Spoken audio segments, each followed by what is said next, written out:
Alright, that's Tim. I've gotten a pretty good bit of progress done with the Rancher. Let's see.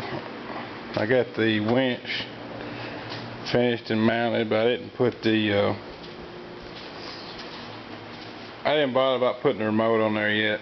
I'm just gonna hang on about that and see exactly where I want it. It won't be no big super huge deal if it's not on there, you know what I mean. We don't plan on getting that bad stuck where I can't get on it or whatever, but anyway, that's the remote deal, and it's got your little plug and all that crap, and there's the mountain deal. I'm not too concerned really with that just yet, but I kind of got just mounted here, but I don't know, I got it loosely mounted, you know, in case I need to get to the choke, but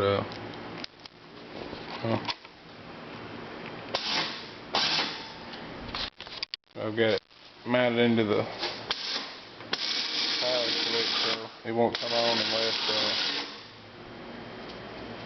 on unless the key's on. I got the rear tail light put back in the box. I painted it, and here's where I don't know if we can see it or not, but that's kind of dark in there. Anyway, that's where I mounted the winch controller, was there. So that's just the easiest way, and then it just came out of the back, and you got a positive and negative really short lead that I've got hooked to the battery, and then this blue and yellow wire comes up here and goes on either side of your winch. Here's my speaker box. I got it for 30 bucks off eBay, and that's the original color, a nice crappy blue. So I painted it, and this is the pile. Well, here's the box. Here's the speakers I went with, was the Pile 6.5 inch two-way marine speakers. It's pretty much Pile's top of the line, which isn't saying all that much, but that's their top of the line. That's what it looked like, and I sprayed it red also. But I'm going to take it off. Here's the speakers themselves. I had it wired up and just kind of listened to it to see what it's going to sound like. But I sprayed the front. When I take that back off, I'll just check and see how they were going to fit on there. I'm going to take it off and spray the back side, because stuff like that I can't stand. You know, where you miss spraying stuff on something that's going to be that noticeable. I thought about getting all my high lifter stickers and all that and putting on there. I don't know. Yeah, so I got the box painted. Haven't painted the other side yet, so you can actually, that's what it, I don't know if you can, there we go, I got some good light on it. That's what it looked like prior to painting. Pretty ugly. If you do buy one of these, they're not cut, so you can pretty much put whatever size speakers you want. They're on eBay, like I said, 30 bucks for like $19 shipping. The quality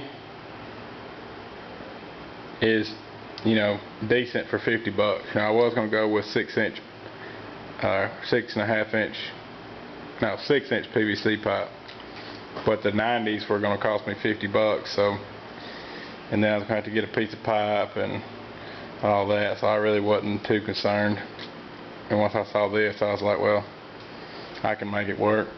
And you can see it fits pretty much perfect on the rack, you know. I'm probably going to drill the bottom and put some U-bolts to hold it in place, and put like a rubber something, another little rubber mat or something for it to sit on, or once I tighten it down, it's not going to go anywhere. I got the spacers installed front and rear, so it made a pretty big difference. My center caps, those ITP center caps are made to be up against your hub, and since my hub is way back there, they're gonna kind of, I don't know, if they stayed in like that, that wouldn't be too bad. I could live with that, but more than likely it's gonna be flopping around every which way. But I just put my muffler on just now, and I sprayed it with Rust-Oleum metallic finish. That everything on here that I sprayed that was gonna be silver, I sprayed with that because it's pretty close to factory looking. I'd recommend Rust-Oleum over other brands because, you know, it's just, you get what you pay for kind of with paint. But got a little bit of an issue with clearance as far as rubbing. I don't know, it's this side on a wrencher doesn't have any spacing on it. I mean, it doesn't have a bracket, I'm sorry. There's no bracket in there, so you know, it's just right here. This actually, I mean, it just is touching. So, you know, I figure if I whack off this little corner right here or something like that, and the way the suspension is, it's not going to move that much. So I think I'm going to be alright with that. And yep. So I got to pretty much put the rest of the plastic on, and should be through with it. Got to ride this coming up weekend, the 19th, in Eclectic, Alabama. So they've got a big mud bog and some country singers and stuff supposed to be there. It's supposed to be a big whoop-de-doo. So yep. Anyway, so it's coming along. Just takes a little bit of time when you're doing stuff. And I bled the front brakes down, and I got something going on in the right side here, so I've tried to bleed them, and I've adjusted and messed with them, and I got them to bleed fine, but then when I come over to this side, they started spewing stuff out of that side because it's getting too much pressure on it.